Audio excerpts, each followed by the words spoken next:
Christmas.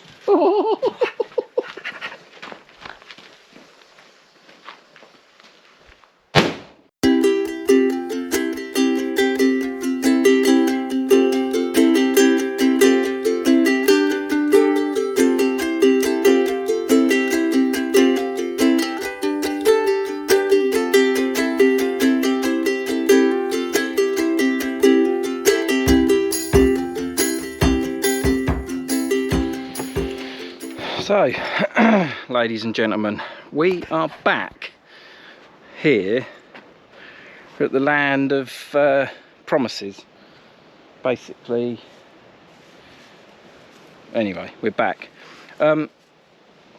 It's been a funny old week actually. There wasn't any videos last week, mainly because what I tried to do is film and then release the videos sort of straight away, you know, that week, so that keeps everybody sort of in touch. But because everybody in the UK cooked, or especially us in the southeast cooked last week, obviously had a bit of a week off because we had some friends visit. Didn't really do a great deal, to be honest. And then what we did do was, as normal, a disaster. So we had the logs to take to the campsite and went to go bagging, and this is what happened. Massive problem. We've come out to the hopper to bag up. Colin's come running round. Wasp nest underneath the hopper. I attacked him. Can't do much about it. We've put sprays, put powder on it, but at the moment we just can't do nothing. So I spoke to Luke. Quite frankly, there's only one way to deal with a wasp nest at Uckham Lane. And this is how it's done. Aptly named a mini bomb. Straight in the hole, and then he's going to come running out. We'll see what happens, and hopefully he'll be brave enough to give them 2 lots, because that one should definitely finish them off. Happy Christmas.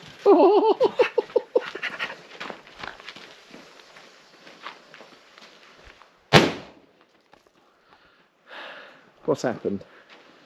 Oh, look at them. They didn't like that. Here, I'd put this one in. Be brave, they won't sting you. Go, go, go. That's it, just do it. Don't be a pussy. Oh, they don't like that.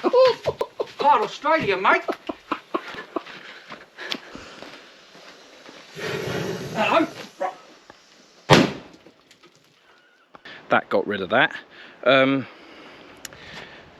What else has happened? I still haven't repaired the dumper. The Bobcat is out of action because I've got a new oil pipe to put on it, which I might put in this video, don't know. But anyway, so we're back at it today. What I thought I would show you is how we are getting on with the crops. Now, don't judge. I know I said Monty Don Who in one of my videos, but don't judge, right? So this is the just ignore everything like all weeds. This is the purple sprouting cauliflower, right? And this here is my crop of fat hen. Don't know what it's actually called. Dad always used to call it fat hen. But anyway, we had a couple of disasters because this is the wallflower crop somewhere in there. They all need hoeing. The ground needs re-rotavating. I'm going to take that fence down there in a minute. I'm going to rotivate all of that in there. We've got leeks to plant, sprouts to plant, work to do, and not enough time, and it's windy and you might not even be able to hear me. So without further ado, it's time to finally show you this rotavator in action.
So I thought I'd give you a bit of a cab shot. I'm not sure how well you're going to be able to hear me, but we'll just try this.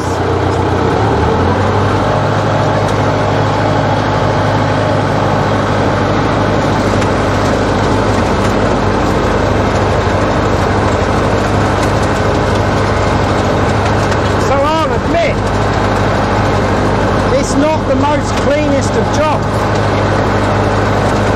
100% I'll admit that.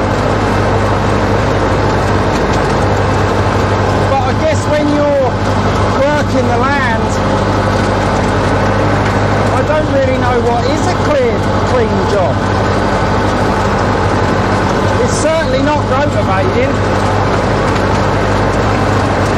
I'm not 100% sure what my missus is going to think, because the washing's hanging out and the dust is heading that way. I need the leek crop though. The crops have got to be planted. People need their sprouts.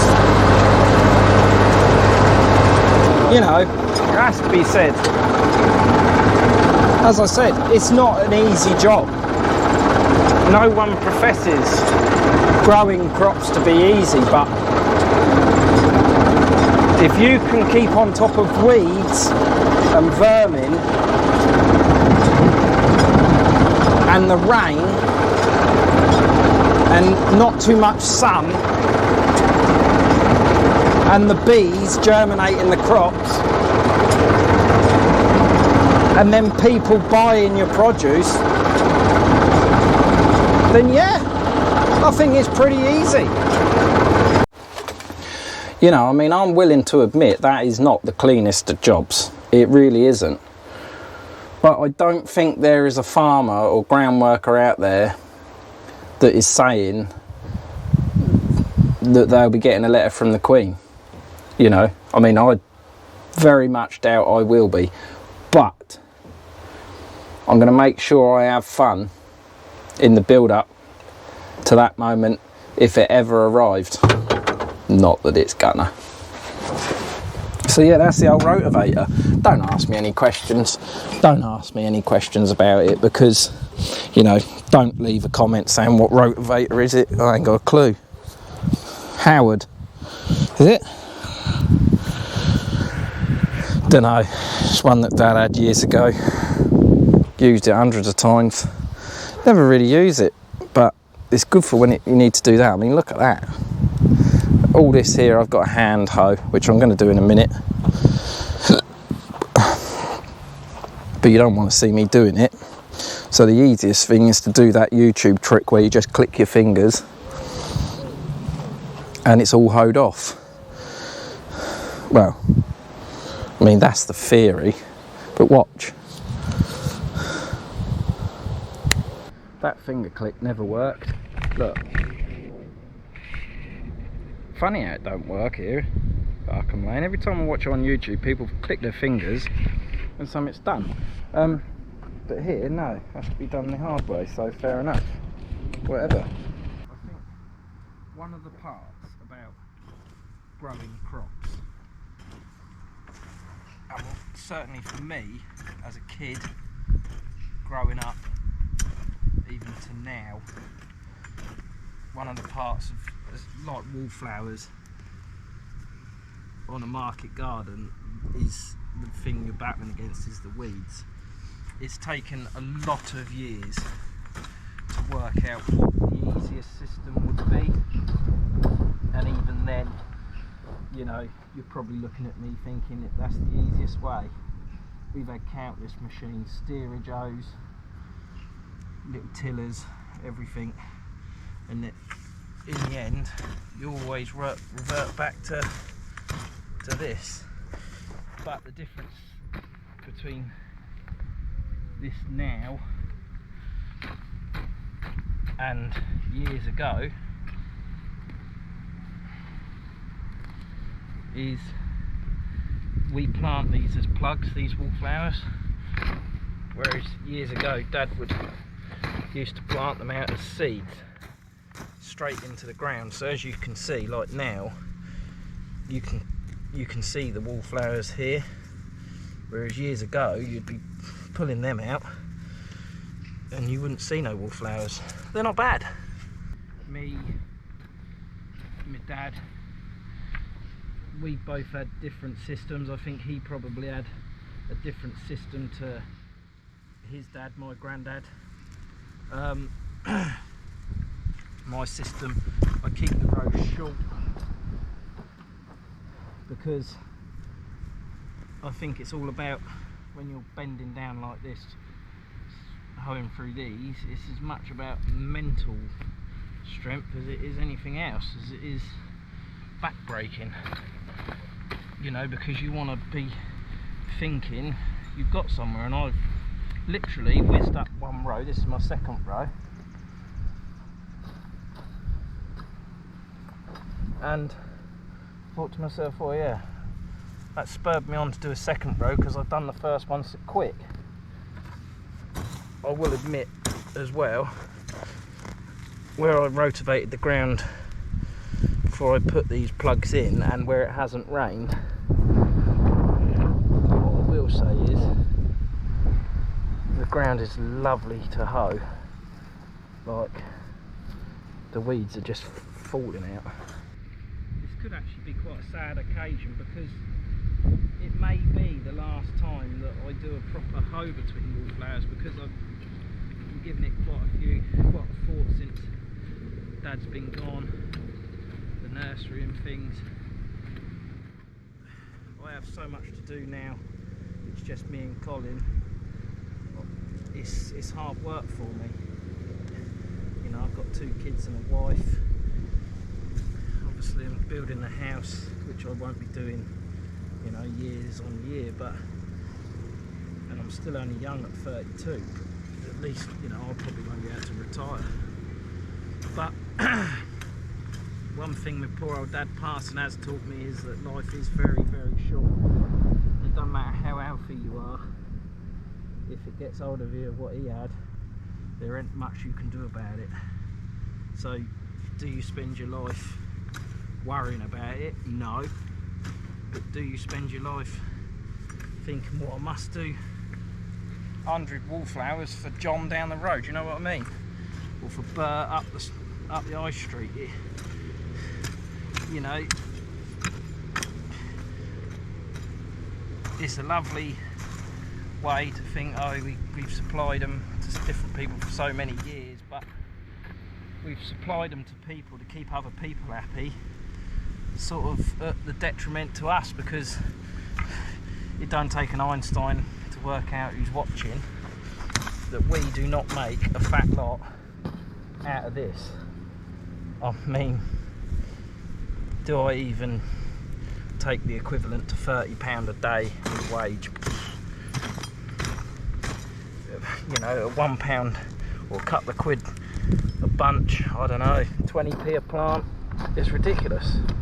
You know, look how many you need to sell before you even make enough money just to buy next year's seeds. You know, all these things really have to be weighed up, and I'm weighing them up at the moment. I'm thinking, as hard as I try, and as much as I want to in my dad's honour,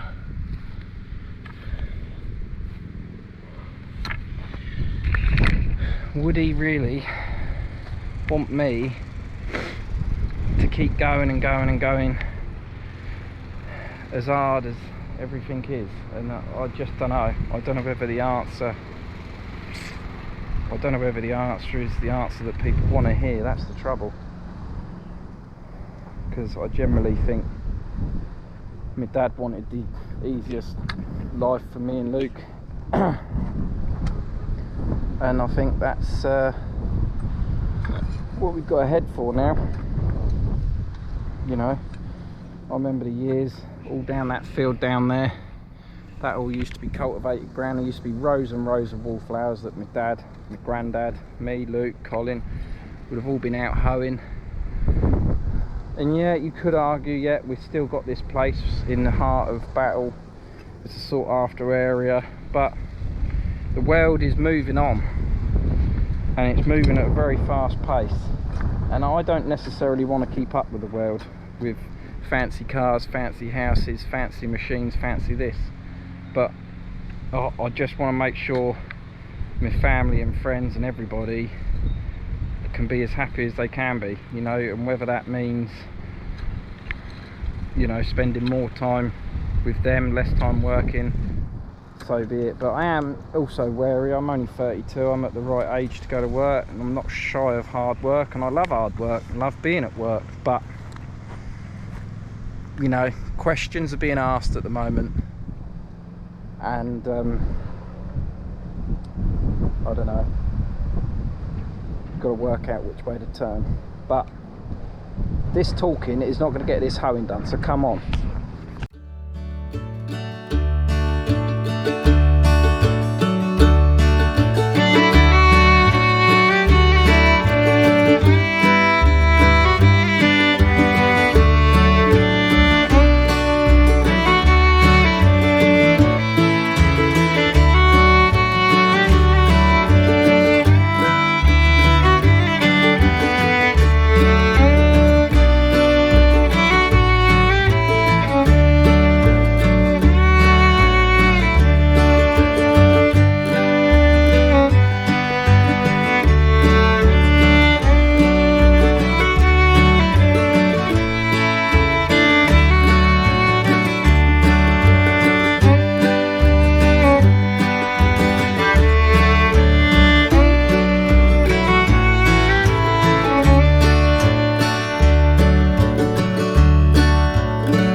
Job done. I've noticed I've only got 1% battery, but I'm going to get the old flying machine out, which is our little rotavator tiller, and rotivate the rest of it. Don't know what's up with these GoPro batteries, they never seem to last, but we're getting back at it. Wallflowers are all hoed through, got a lot of dead stuff between, so I'll just have a quick rotivate with the flying machine and we'll be back and away. So remember, ladies and gentlemen, the only way is up. The only way to grow wallflowers is to make sure you water them so that they don't die. Remember, ladies and gentlemen, the only way is up. The only way will always be up. See you all soon.